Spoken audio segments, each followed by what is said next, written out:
যুদ্ধবিধ্বস্ত খান ইউনিসের মোবাইল ক্লিনিকের সামনে অপেক্ষা করছেন গাজার বিভিন্ন অঞ্চল থেকে আসা মানুষ। এদের বেশিরভাগই ইসরায়েলি বর্বরতার শিকার। ইসরায়েলি সেনাদের হামলায় কেউ হারিয়েছেন পা, আবার কেউ শরীরের অতি গুরুত্বপূর্ণ অঙ্গ হারিয়েছেন। এই ভ্রাম্যমাণ হাসপাতালে যুদ্ধে পা হারানো ব্যক্তিদের জন্য কৃত্রিম অঙ্গ সংযোজনের সুযোগ করে দিয়েছে জর্ডান। তাই চিকিৎসার জন্য ক্রাচের উপর ভর দিয়ে নিজের পালার অপেক্ষা করছেন। বিশেষজ্ঞরা দক্ষতার সঙ্গে কৃত্রিম অঙ্গ সংযোজন করছেন এবং সংযোজনের পর রোগীদের হাঁটতে সাহায্য করছেন।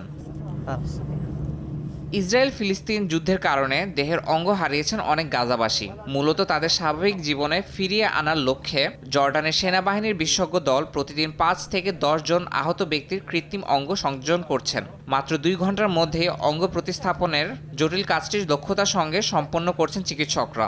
নতুন জীবন ফিরে পেয়ে খুশি উপকারভোগীরা। আমি সব আশা হারিয়ে ফেলেছিলাম যে আমি আবার নিজের 2 পায়ে হাঁটতে পারবো। আল্লাহকে ধন্যবাদ, আজ আমার একটি কৃত্রিম অঙ্গ লাগানো হয়েছে এবং আমি আবার আমার কাজ শুরু করতে পারবো।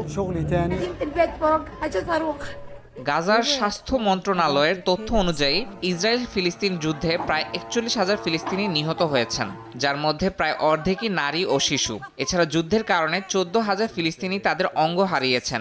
জর্ডানের এই উদ্যোগ তাদের জীবনে নতুন আশার আলো নিয়ে এসেছে। ইয়াসিন মোহাম্মদ জিসান, সময় সংবাদ।